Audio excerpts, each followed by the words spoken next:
First of all, it may be useful for the audience to know that neither the word Hindu nor the word India are of Indian origin.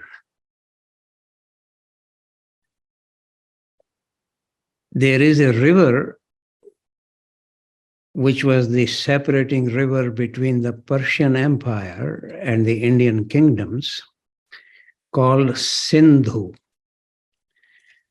And it seems that most of the Persians, when they pronounce the word letter sa, they end up calling it ha. So they pronounce that river to be Hindu, and the other side of the river as Hindustan, the land of the Hindus. So the word Hindu became just a geographical notation, the other side of the river Sindhu. And when that was written in Greek, the H is written, but not usually pronounced.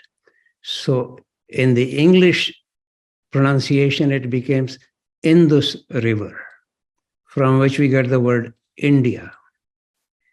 So it is useful to know that neither the word India nor Hindu are actually of Indian origin. And then I think it was in 1881, the British rulers in India wished to have a general census and were very eager to have the people describe what their religion is, partly because they wanted to have some advantage from conflict between religions.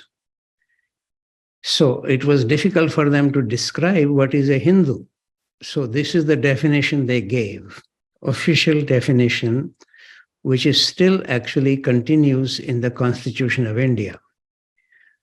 A Hindu is an Indian who is not a Christian nor a Muslim.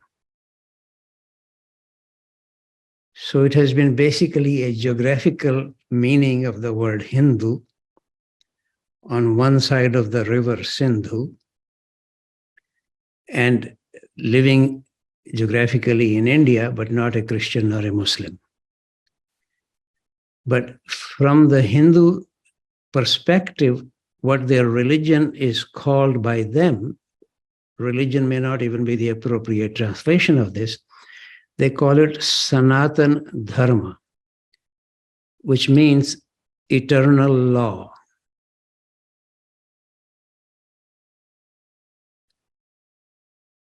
Although there is no shortage of great sages in the long history of India, but Sanatan Dharma is not based on any historical person or any historical event. Each person is called to that goal, but only those can be considered enlightened who can live according to this eternal law, and therefore naturally exude wisdom, compassion, love. Very good examples of those will be the Buddha or Christ. They don't decide to be compassionate. If we were to say that Christ was one with the Father, but did not exude love, it will be an oxymoron. We need to realize that it is the very nature of the highest reality, consciousness, sometimes other words are used, awareness or attention, compassion, love, a sense of unity with the others. And anybody who is connected with that level naturally exudes these things. Krishnamurti, in fact, in particular, used to emphasize this. And the example he often used, a rose does not decide to smell like a rose. We recognize it is a rose because of its fragrance. So from the perspective of Sanatana Dharma, anybody, any great sage anywhere, it is not limited by geographical limitations or denominational limitations or cultural limitations. Anywhere, anybody who can connect with that eternal law is regarded as a great sage and could be therefore considered a Hindu, such as Rumi or Christ. because the search for truth is not restricted to geographical or denominational boundaries. Each searcher needs to undertake a unique journey. From the perspective of Sanatan Dharma, there cannot be one path, only one path, one way. Different ways to get to the peak of truth. And therefore, everybody, given their cultural background, linguistic background, they need to undertake the journey that is suitable for them, which can assist them to come closer and closer to the peak, which is why there is no sense of any kind of wish to convert anybody to Hinduism in the so-called Sanatan Dharma or in the Hindu tradition. In fact, a great sage, Ramakrishna, towards the end of the 19th century, intentionally undertook the serious practices in Christianity and in Islam and came to the conclusion that they also lead to the same peak of truth as whatever goes in the name of Hinduism. Within the name of Hinduism, there are many, many diversions. Some people are much more drawn to Krishna, much more drawn to Shiva or Vishnu, but everybody needs a completely unique journey. And the whole purpose of our incarnation, according to the Sanatan Dharma, is for us to connect with the highest level of reality, which is labeled as Brahma. Brahma literally means the vastness. But since the contemporary English usage of the word vastness sometimes doesn't seem to include time in it, so some authors, for example, Annie Besant, tends to translate Brahma as the eternal, exclusively including time as well as space, vastness. And then very strong suggestion, India, or so-called Hinduism, Sanatan Dharma, does not have what is usually called a creation myth, particularly in the Abrahamic traditions.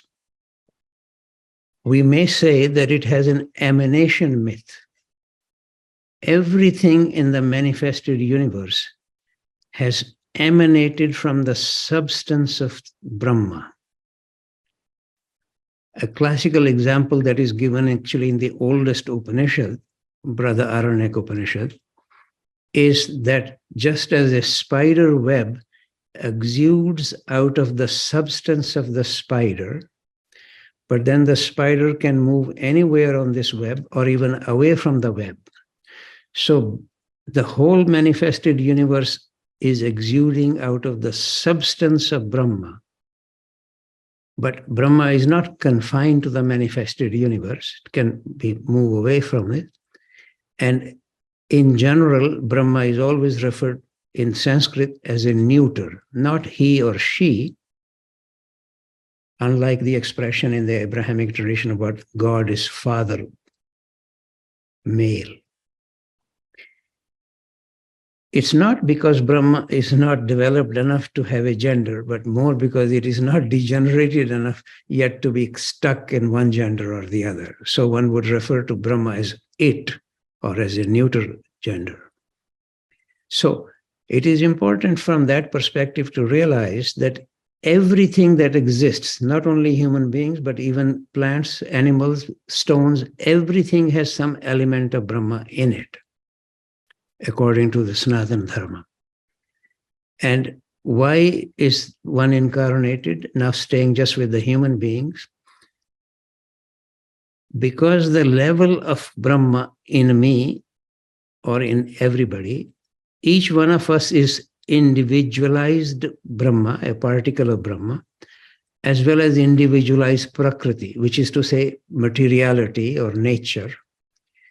So what is the whole purpose of Prakriti is to serve Purusha or God or Brahma.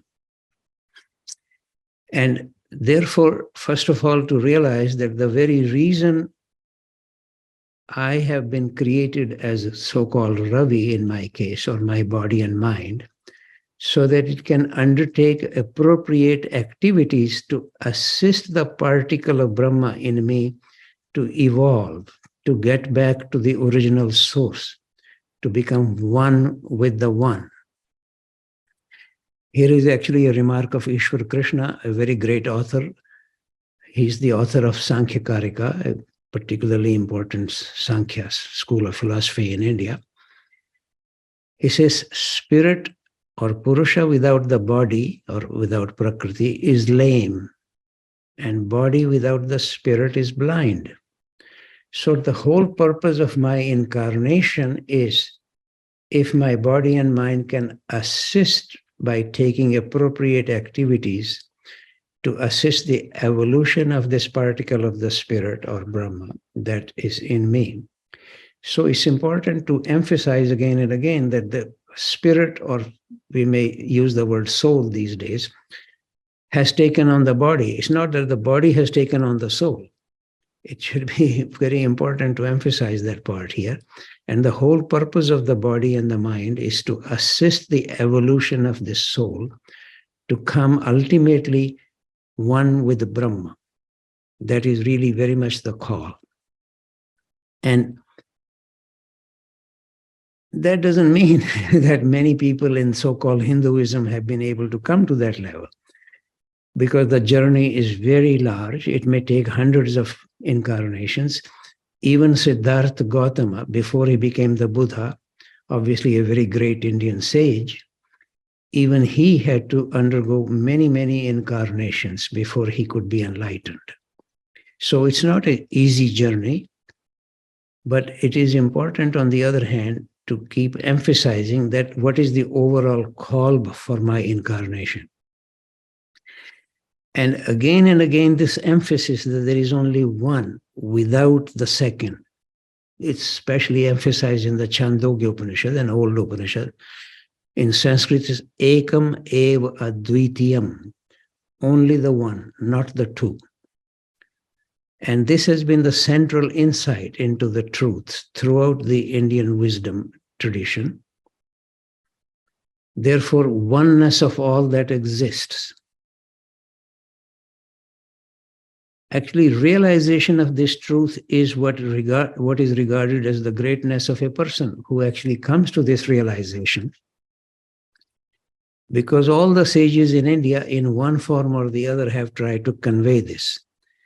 I will give you a few examples. First of all, starting with the Rig Veda, which is the oldest text in any Indo-European language. Here is the remark from the Rig Veda. In very truth, the one has become the whole world. And in the Upanishads, there are 4 what are called great enunciations, or in Sanskrit, Mahavakyas. Let me actually quickly mention to you all the 4 great enunciations. One of them is, I am Brahma. That this is very much the call, that deep down to realize that this is the whole spiritual journey. Can I see the depth in me that is ultimately uniquely one with Brahma? Another great enunciation is, thou art that, you are that. It's not only exclusively me who is that, but everyone is Brahma. And third one is, Atman is Brahma. Atma here is referring to the deepest self, because that is the call. In each one of us, there is the particle of Brahma. But to discover that, I need to go deeper and deeper within me, which is why so much emphasis on meditation, to look within. That is the call in any spiritual teaching in general, but in Sanatan Dharma, this is really very much the emphasis. So, therefore, continuing with the 4th enunciation, great enunciation, is, the Sanskrit word is pragya. It's difficult to translate this. It can be consciousness is Brahma, or integrated intelligence is Brahma. Let's just stay with the word consciousness. So these are the 4 great enunciations, which is again and again emphasizing the unity of all that exists. That is the point I wanted to make. And then coming back to the, relatively speaking, newer text, the Bhagavad Gita, only about possibly 2,500 years old. This is the remark of Krishna. At the end of many births, a wise person comes to me, realizing that all there is Krishna. Such a person is a great soul, but very rare. Clearly, this kind of realization is not that commonly experienced by people. And ordinary mind is much more interested in differentiation rather than in unification. But coming closer now to the more modern times, great sage in the 20th century, Ramana Maharishi, he is usually called Maharishi, meaning great sage. Somebody asked him, how should we behave towards the others? And he said simply, there are no others. Then another great sage in the 20th century, Sri Anirvan, I myself had the great fortune to meet him for about half an hour, practically on his deathbed. But as I was leaving, he said to me, you will know something real when you realize that God is the same as a dog. Now, this may seem completely scandalous to most people who regard themselves religious in other traditions. But a dog also is created by, not created, but is emanating from the substance of Brahma. And a great sage actually sees this. This is important to emphasize here. Unlike in scientific knowledge or other kind of theological knowledge, this kind of recognition of oneness of all there is not being a generalization from some observations made here or there. It's a matter of a direct perception by a sage who is able to see, experience, and feel clearly the underlying unity of everything that exists. So it's quite important to understand this, that this Sanatan Dharma, for we don't know how long the so-called Hinduism has existed in India, but in any case, several thousand years, this has been not only coexistence with the cosmos, but it is the very foundation of the cosmos on which the whole cosmos is established, eternal law. And in order to come to that kind of perception, very strong emphasis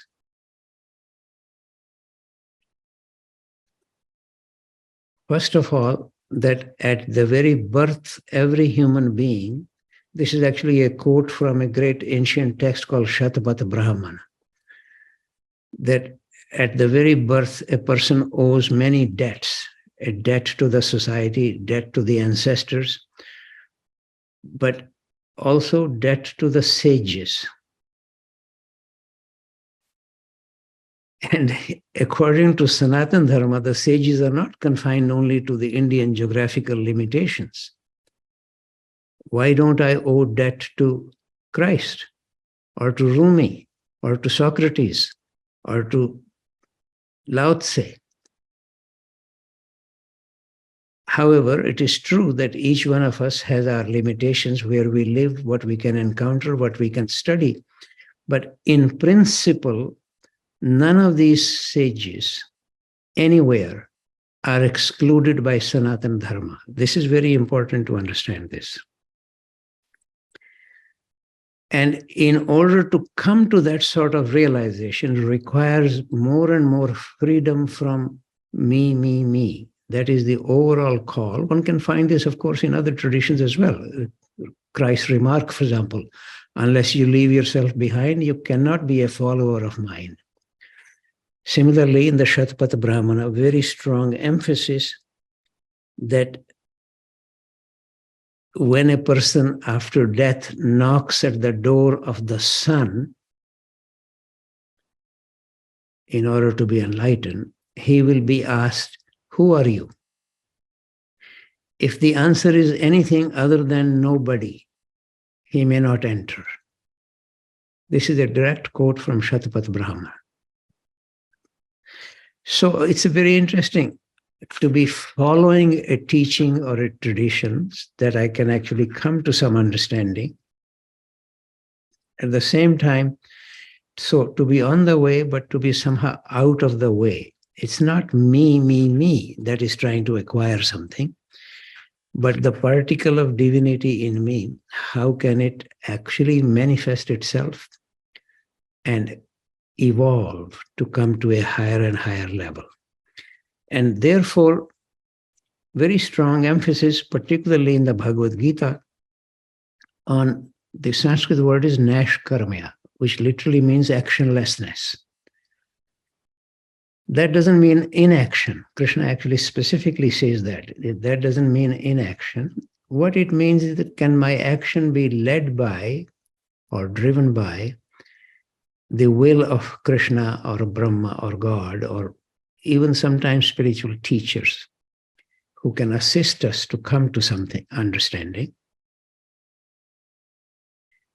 And therefore, if my actions are all being driven by my desire to enhance my grandeur or to acquire more funds or to become more famous, to get a Nobel Prize, now all those actions will continue in the world, but that is not what is being emphasized as nashkarmya, as spiritual action, which is not being driven by my needs or my desires, but gradually becoming more and more an instrument of divine will. And then similarly, emphasis on freedom from one's knowledge. That hardly means becoming ignorant. In fact, here, let me quote to you a remark from the oldest Upanishad, Brihadaranyaka Upanishad. Those who are addicted to ignorance are in a great darkness, but those who are addicted to their knowledge are in a greater darkness. Because often a reminder that even if I had the combined intelligence of, let us say, Einstein, Aristotle, Nagarjuna, and Shankara, I still cannot know all there is to know. So to be stuck with my knowledge does not allow me to experience something new, something which is unknown to me. So very strong suggestion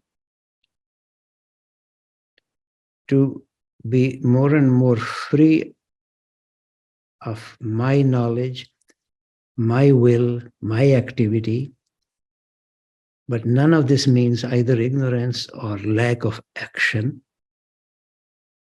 but more and more freedom from what I know, what I am.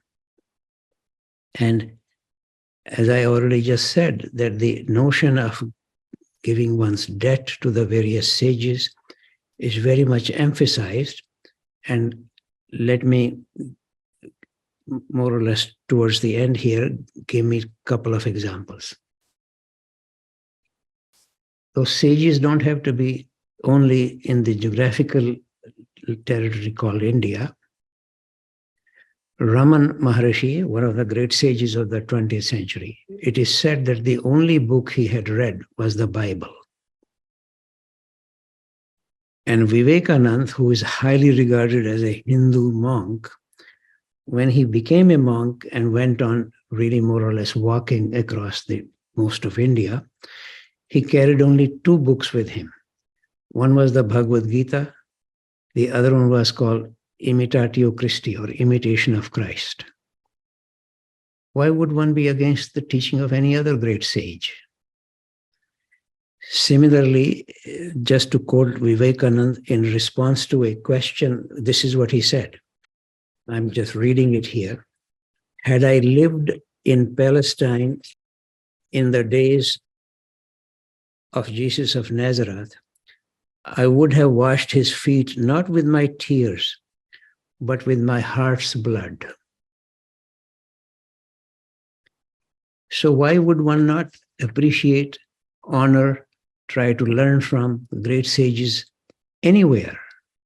They are not, one needs to realize that this is very much in the whole spirit of contemporary scientific research, truth is not limited only to the scientists in Europe or in China or in India.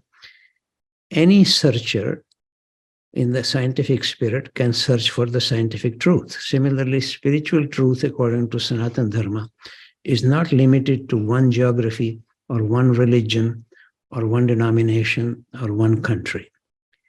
It is search for eternal law, which is also the foundation of the whole cosmos. Thank you very much. So, Ravi, do you have any suggestions for how to put aside the me? Yeah. Well, that is a very large project, but really a fundamental requirement for that is an impartial and steady self-inquiry. If I clearly look at myself more and more deeply, what is that is driving me? So really, it's the fundamental requirement in any spiritual practice. In English, different expressions get used. Self-observation, self-study, self-knowledge, self-inquiry. So don't get occupied with one expression or the other. But more importantly, can I begin to look at myself as if from an occasional perspective which is subtler than usual? So I can impartially see what stands in my way, what is driving my activity, what do I want to gain from, what do I want to do in my life, what is my raison d'etre, etc. That is really the fundamental requirement. And then there is a very important principle which I hardly ever hear anybody emphasize, namely, self-awareness is the mechanism of self-transformation. If I see deeply, seriously that I am greedy, guaranteedly, after a little while, you will become a little freer of greed. Self-awareness is the mechanism of self-transformation.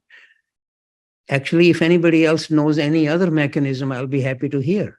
Traditionally, of course, it is said that a great teacher like Maharishi or a great friend like Ramakrishna could put his hand on somebody's head and he will be enlightened. Well, that hasn't happened with me, and I have never seen anybody else that. But this is the only mechanism of transformation, which is the fundamental requirement. I am what I am, ordinarily driven by my ego. Can I actually be corresponding to the demand from the higher or a spiritual level? That requires for me to know what stands in my way. So that is the basic thing I would suggest. I understand I need to shy away from me when it comes to my own gains, but how can I get away from me when someone is being harmful to me? Yeah.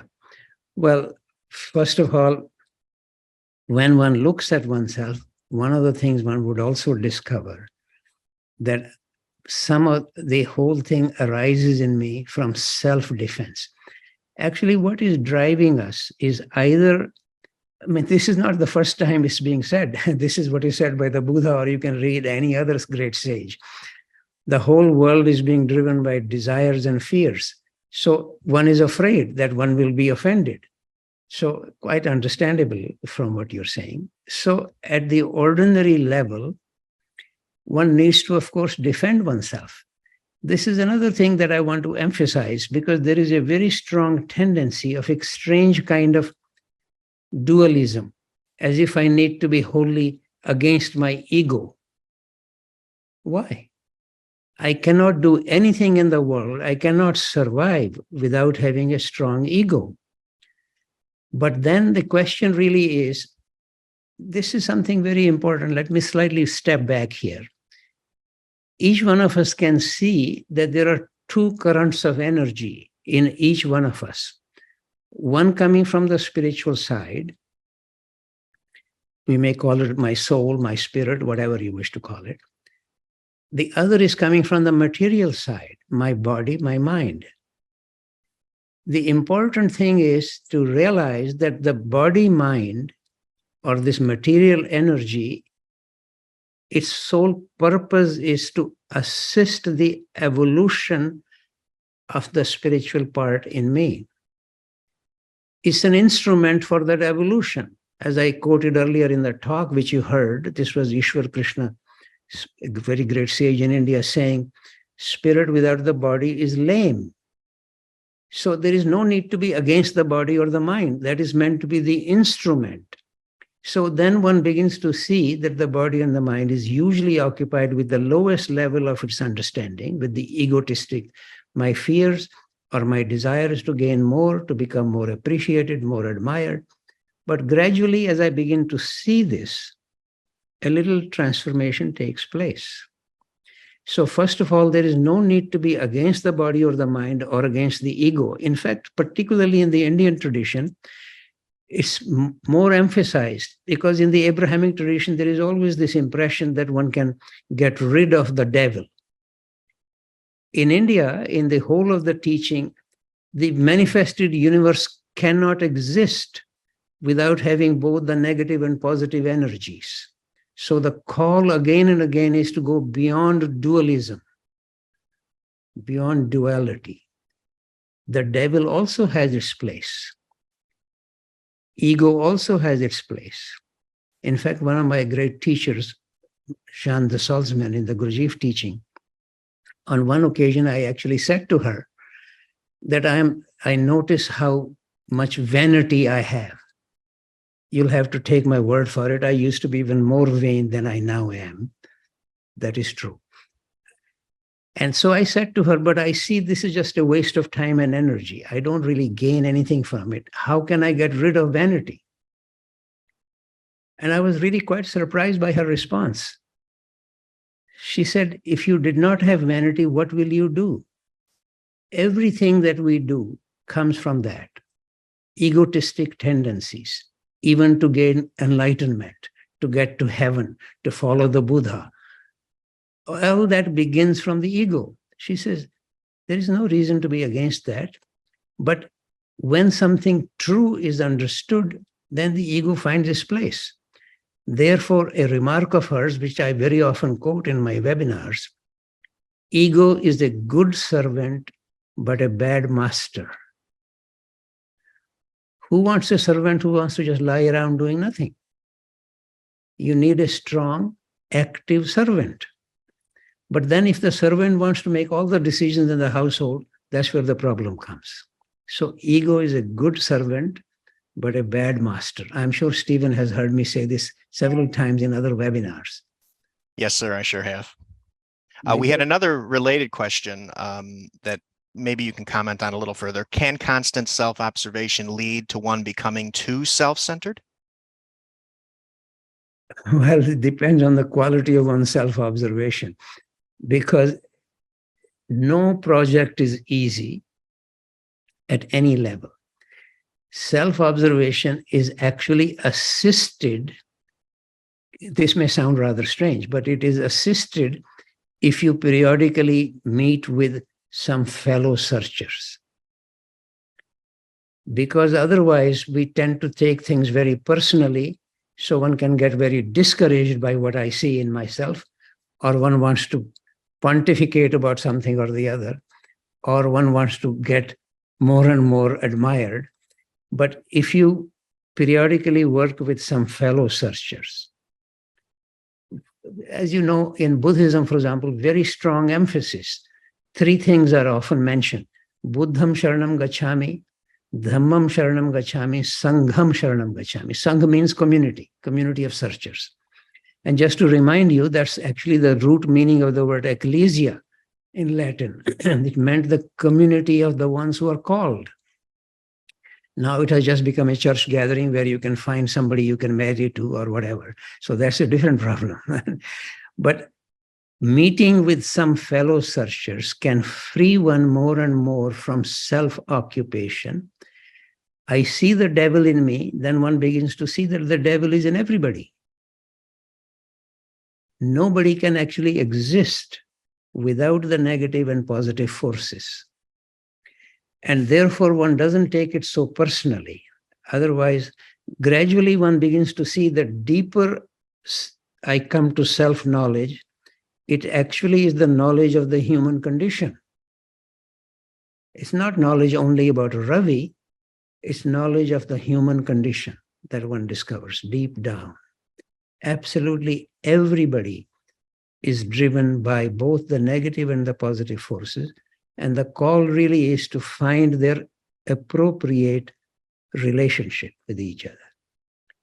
Some of you may be familiar with it. There is a very great myth in India called the churning of the Milky Ocean, in which is they're actually finding some jewels to come from consciousness. It's really churning the ocean of consciousness. But there, very strong emphasis that you need both the Daityas and Adityas. It just quickly to mention to you, Daityas are children of Diti, this is their mother, but both of them have the same father, Kashyap. In the Indian mythology, the battle is never between us and them. It is always between us one and us two. So Daityas are children of the same father as the Adityas, but their mothers are different. Diti means limited, Kashyap means vision. So children of limited vision, the other side is children of vaster vision. So naturally there is a struggle. But how to include both? That is always the call. Both of them are required to churn the ocean of consciousness. You can look at any other story in Indian mythology, whether you call it mythology or history. For example, the battle in the Mahabharata, where Krishna is teaching in the Bhagavad Gita. The battle is not against us and them.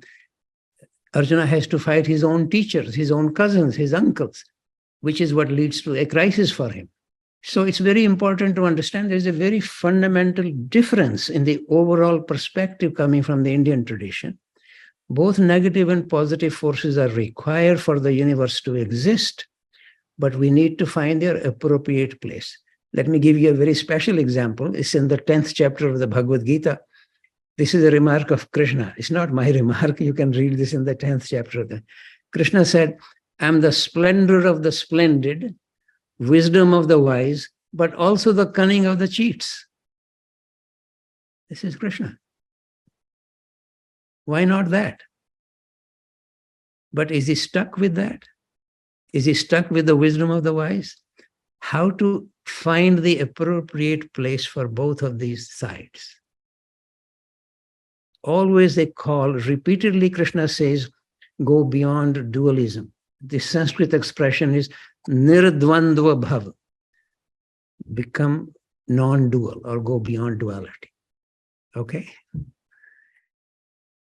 Do you have meditation practices that you find particularly helpful for personal transformation? Yes, first of all, I very strongly suggest, to me, it seems obvious that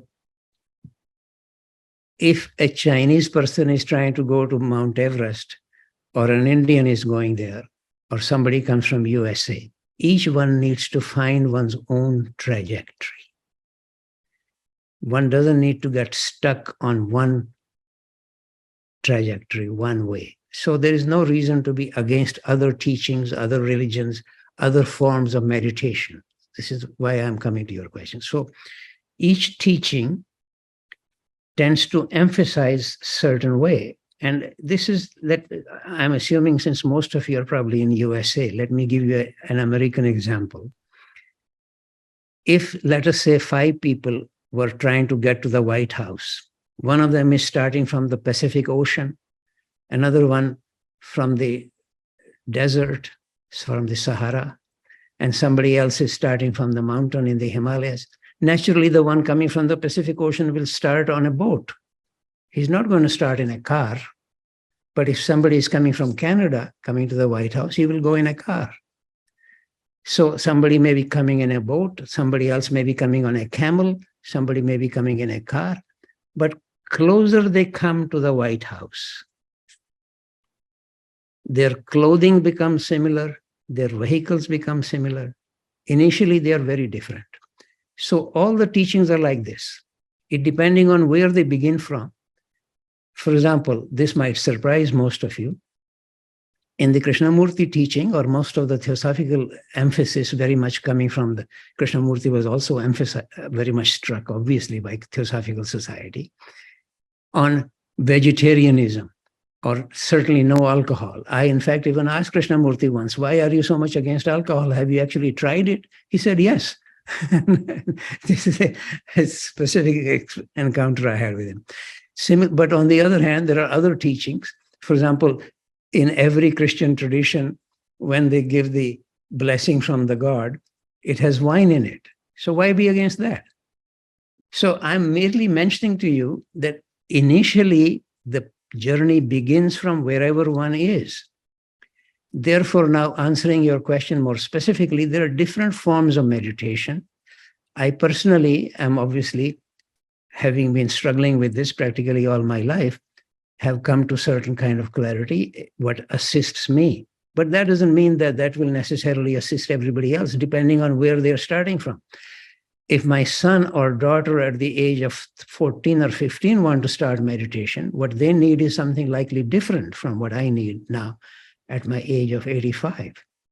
So there is no reason to get stuck on one way or the other.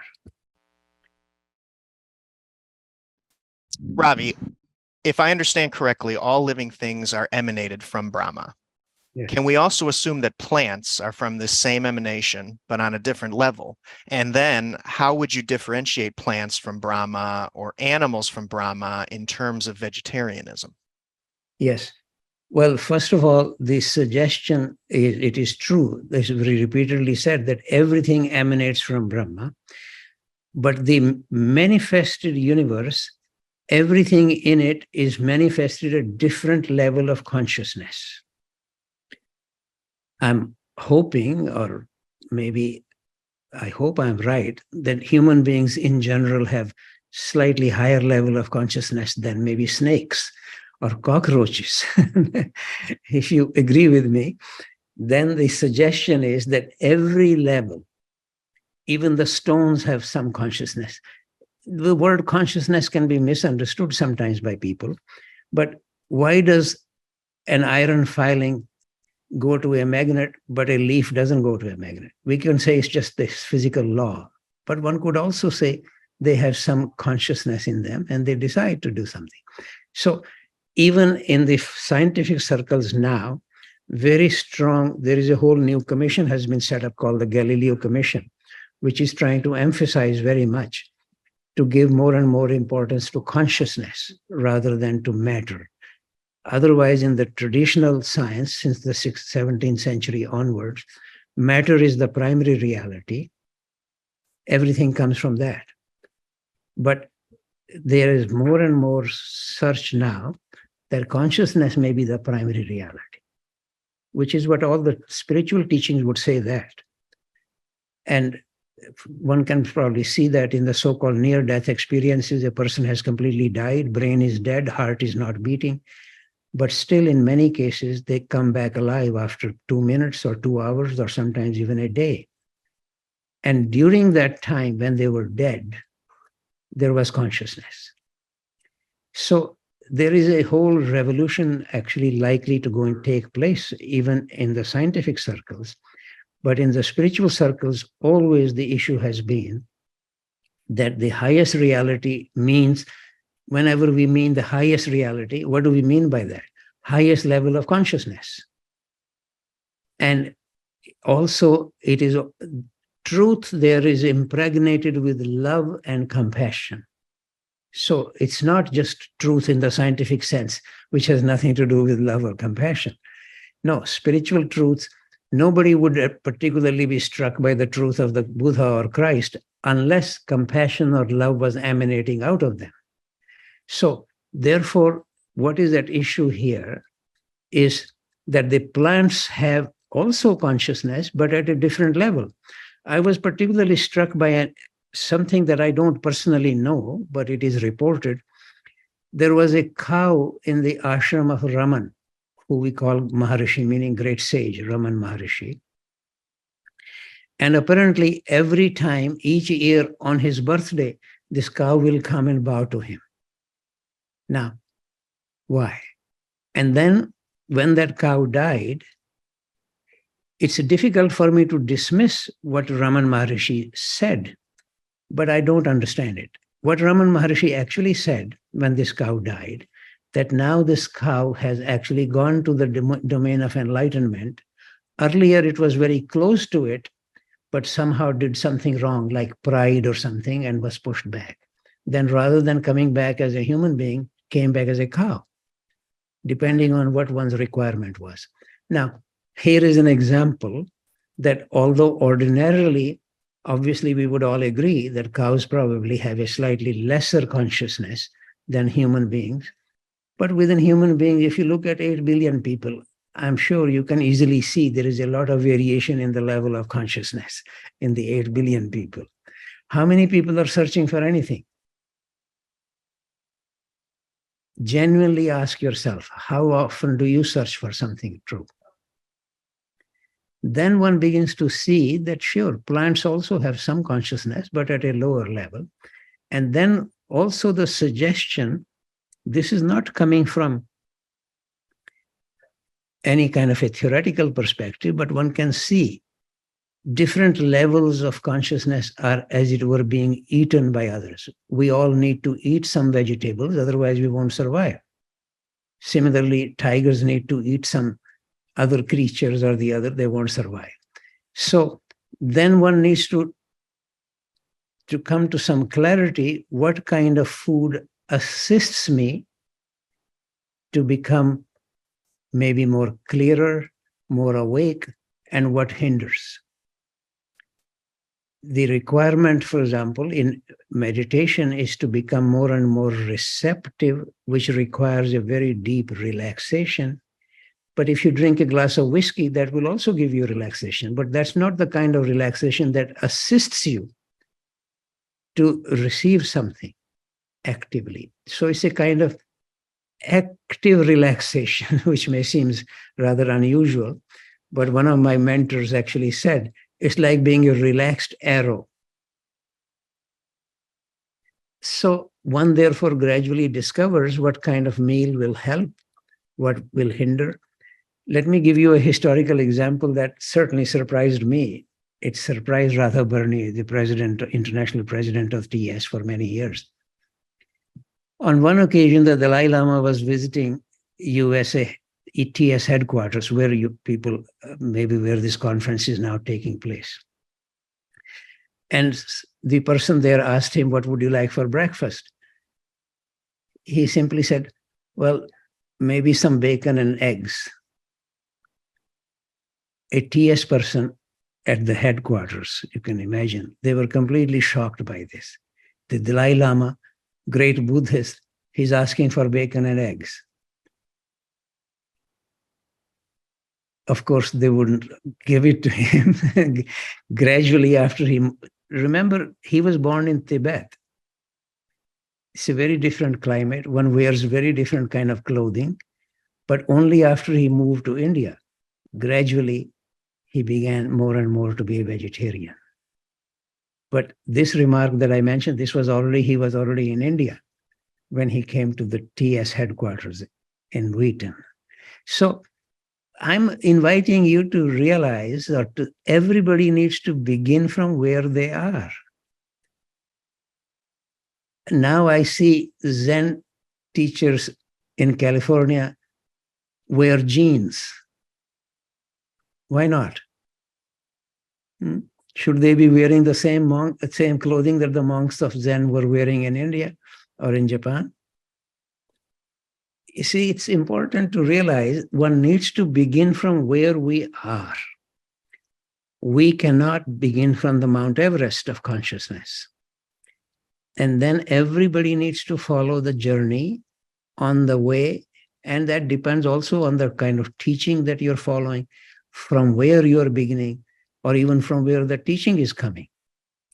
If it, as I already gave you the example, every Christian, when they go for their blessings from the priest, usually served wine. Now, and we hear Christ turning water into wine. Was he just being bad? Because a theosophist would be upset because he was drinking wine? we don't need to be so silly about any of this, okay? Thank you. If Krishna or God is all there is, then why is there a need to evolve?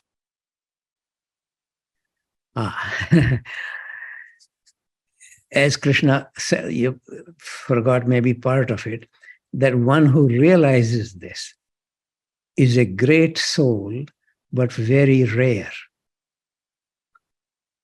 For most of us, our awareness, our consciousness does not allow us to see that all there is Krishna. Therefore, we behave differently, we act differently. So, if and when somebody actually sees this, then there is no need for them to evolve anymore. For example, after Siddhartha Gautama became the Buddha, he didn't need to evolve anymore.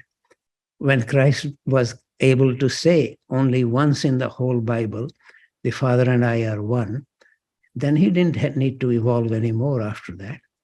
So evolution is required until one is actually able to come to the ultimate truth. But to simply repeat the truth in words, even a jackass like me can repeat it, the Father and I are one. That doesn't make it true. Expression of truth is not the truth. Truth is something that is lived by someone, and then it radiates compassion, love, wisdom, sense of unity. These are the characteristics of any great sage. So, why do we need to practice something is precisely because that's not where we are. If you are on the top of the mountain, actually in the Bhagavad Gita, Krishna even says this. The practice of yoga that is required for somebody at the top of the mountain is different from the one at the foot of the mountain. If you think you're at the top of the mountain, you don't need to try anything at all. You can happily just sit there. But if you are on a journey, a lot of practice is required. At least for me, a lot of practice is required. Next question. Given the fact that everyone owes a debt, do we have an obligation to address social injustices? Yes, we do. But this again is a matter of at what stage of life one is, what is possible to be done. Otherwise, one can get all too carried away and get more and more frustrated. Let me give you a very specific example. Many years ago, when my daughter was 19 years old, now she is 52 years old, so it's speaking about many years ago. We live in Halifax, which has a great harbor here. And during the First World War and the Second World War, many ships will come from all over USA or Canada, because we have a great place here where hundreds of ships can be parked here. Then they will go together so that none of them get destroyed by the enemy, etc. In any case, when she was 19-year old, a ship came driven by nuclear power. And she and her friends wanted to object to that. And they had a whole demonstration against it, etc. And she got arrested. I had to even put bail out for her. And at that time, she used to say to me, whenever I sat in meditation, she said, "Oh, Dad, you're just sitting there gazing at your navel. Why don't you do something socially helpful? Come and demonstrate with me." So you see, what was good and necessary for her to do at that age was quite right. Now she also sits and meditates and gazes at her navel, because now she's much older. So there is no need to imagine that there is only one way to assist the society or to assist people. In fact, this is actually a remark of Saint Benedictine, what he said to the monks in the Benedictine monastery in Norway. This is almost 1,000 years ago. If you stop praying here, the quality of life on the planet will suffer. Now, is it true? I don't know that, but I believe that people who are actually sitting in meditation or in prayer, their vibrations also assist the quality of life on the planet. So if these monks, but that doesn't mean that everybody should become a monk. Nobody is suggesting this. It partly depends on where one is, what one's qualities are, how one can assist. This is the reason I gave this example from my daughter's situation. For her, at that time, I'm just sitting there gazing at my navel and not doing anything useful for the society. Now I suspect she would not quite carry on with the same expression. So something changes one depending on where one is. Not only age. Age is also always relevant to where one is. But it also depends on what one has tried, what one has practiced, and what one has understood. Is the Buddha sitting in meditation just wasting his time, not doing anything helpful for the society? Thank you, Ravi. Our time is just about up. We have 1 minute left, so we'll just take one last question. In terms of some of the great spiritual texts from different traditions, religious traditions around the world, what are some of the texts that you have personally found are most powerful for self-transformation? Well, there is, I will happily mention some other texts that I found very helpful, but I want to mention one very important aspect. Of course, the quality of the text, which is, let us say, coming from a great teacher, is obviously important. But what is also important is the quality of the receiver. Remember, every member of the mafia reads the same gospel as Meister Eckhart or as John of the Cross. Text is the same. Source is the same. But it's the receiver that's the problem. So I can certainly mention to you some of the texts, but what I more invite you to do is to assist in your own practice the quality of the receiver. There is no shortage of text. You can read any of the Gospels where you read the remarks of Christ. They'll be wonderful, but particularly I find that what has happened in the churchly rendition of the Gospels, for example, you can never find anywhere any mention of self-study. Take my word for it, you can search on the Google. Not a single entry in the whole Bible, including what Christians call the Old Testament and what they call the New Testament.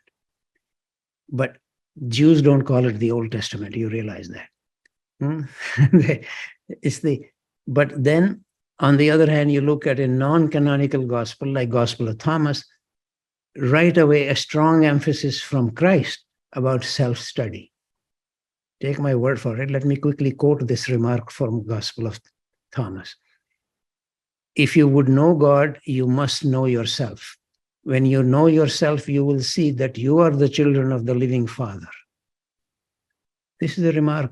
If you don't know yourself, you are in poverty. In fact, you are poverty. In fact, I don't know a stronger emphasis on self-knowledge anywhere else. But the books that I have found very helpful are the Gospels, especially Gospel of John, which has been regarded even within the Christian tradition as the spiritual gospel. And it's not interested in anything historical. It's just more interested in something spiritual. I even ended up writing a book on it myself called The Yoga of the Christ, which has been translated into dozens of languages. It has struck many people, including a cardinal in the Vatican or the Bishop of London, etc. Many people in the Christian tradition have been struck by this. But the other books, the Bhagavad Gita, in my understanding, is the single most important text to emerge from India. The other book that I would highly recommend is the Yoga Sutras. Most of the so-called yoga teachers are just teaching physical yoga to increase your sex appeal. They don't seem to study the Yoga Sutras in detail, but it is an extremely significant, practical, spiritual text. But there is no reason to believe that there are no other texts, but I have a limited amount of time and energy. I haven't really studied, for example, what Lao Tse said, or what Socrates. I've studied a little bit of Socrates through Plato's dialogues, but it's not easy to study any of these texts seriously, deeply. So take whatever you study. As I just said earlier, also let me repeat, it's not the quality of the source only, that is obviously important, but also the quality of the receiver, quality of the reader. So I wish you best luck to enhance your own quality. So what you receive, same remarks of Christ can mean you, or in the Quran, for example, you go and kill all the infidels, or you go and embrace them and love your enemy. Depends on what you do with it. Okay?